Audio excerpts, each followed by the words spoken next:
Une galerie à ciel ouvert pour présenter des œuvres monumentales. Pendant un mois, les jardins du parc du Cap-Martin accueillent les Journées de l'Arbre, une exposition où des œuvres viennent se mêler aux sculptures déjà présentes à l'année dans ce lieu paisible. Pour cette 9e édition, les organisateurs ont décidé de rendre hommage à la princesse Grace, 4 ans après avoir mis à l'honneur son époux, le prince Régnier III. On a souhaité effectivement cette année rendre hommage à la princesse Grace parce qu'elle était citoyenne d'honneur de la ville de Roquebrune-Cap-Martin. Et ensuite, il nous apparaissait normal que, compte tenu des liens que la ville de Roquebrune-Cap-Martin a avec la principauté, eh bien que l'on s'associe. La princesse Grace aurait eu 90 ans cette année. On a proposé au prince Albert II, et il a accepté, comme on l'a fait pour Régnier III, eh bien qu'on fasse dans ce jardin qu'elle aurait certainement aimé découvrir, eh bien que cet hommage lui soit rendu à l'occasion de la fête de l'arbre.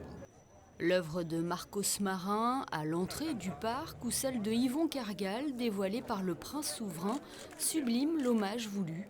Un parcours musical vient lui mettre en valeur les différents films qui ont marqué la carrière de Grace Kelly. Les Journées de l'Arbre mettent également en lumière le travail d'autres artistes.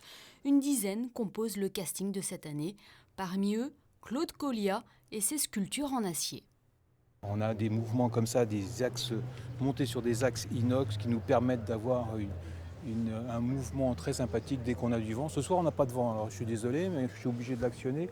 Et voilà, c'est le type de pièce parfaite pour le jardin et pour agrémenter le jardin le jour de grand vent, ou même stable. Mais bon, le but, c'est vraiment de faire de la sculpture en mouvement. Christine Stefanoff se démarque, elle, avec ses personnages au grand pied. Ce que j'ai voulu, c'est un personnage, un grand personnage certes, mais surtout une ombre portée qui s'est verticalisée. Pourquoi ? Tout simplement parce qu'il y a eu cette rencontre avec un pêcheur, c'était un voyage. Je raccourcis l'histoire, ce pêcheur ne vivait que de ce qu'il trouvait autour de lui.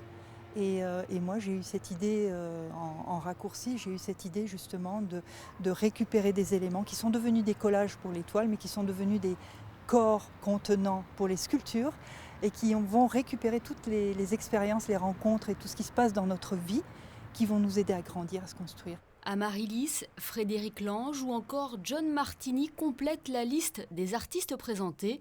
L'exposition Les Journées de l'Arbre est à découvrir jusqu'au 28 septembre dans le parc du Cap-Martin.